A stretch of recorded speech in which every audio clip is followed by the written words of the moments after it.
नमस्कार मित्रांनो, जय शिवराय. आपण हे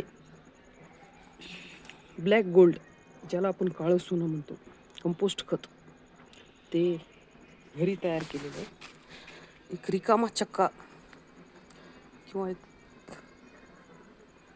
आपण शोषखड्डा करण्यासाठी आणलेली रिकामी चाक होतं, त्यामध्ये आपण हे तयार केलेलं आहे. यासाठी काही वेगळं केलेलं नाही.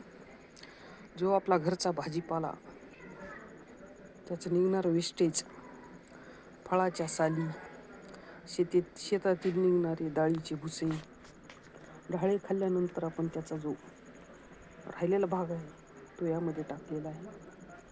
आणि 5-6 महिन्यानंतर हे अतिशय असं छान प्रकारचं खत आपल्याला तयार झाले. आपण पाहू शकता, त्याच्यात ओलसर पण आहे. आणि हे खत आपण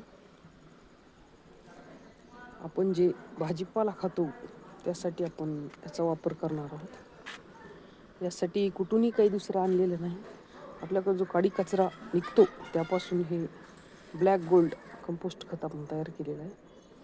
आणि ह्या खताच्या माध्यमातून आपण घरी खाण्यासाठी सेंद्रिय भाजीपाला तयार करू शकतो. दुसरं खत देण्याची गरज नाही.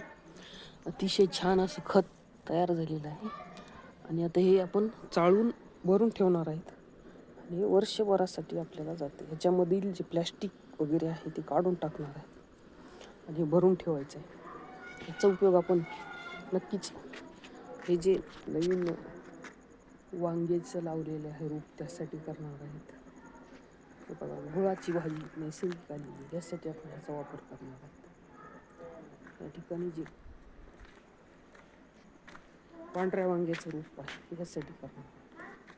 पुदिना आहे, या ठिकाणी आळू आहे, यासाठी करणार आहोत. आणि हे औदुंबराचं झाड आहे, यासाठी पण याचा उपयोग करणार आहोत. बघायला छोट्या छोट्या दोड्या लागलेल्या आहेत. या दोड्यामध्ये खूप फायबर असतं आणि ते शरीरासाठी खूप चांगलं असतं. यासाठी पण याचा उपयोग आहे. हा कारल्याचा वेल आहे, याच्यासाठी आपण वर्षभर हे खत वापरू शकतो. तर आपण हे आपल्या घरी जे बेस्ट करण्यासाठी आपण प्रयत्न करावा आणि सेंद्रिय पद्धतीचं खाणं आपण स्वतःपुरतं तरी चालू करावं, अशी सर्व शेतकरी बांधवांना नम्र विनंती. धन्यवाद.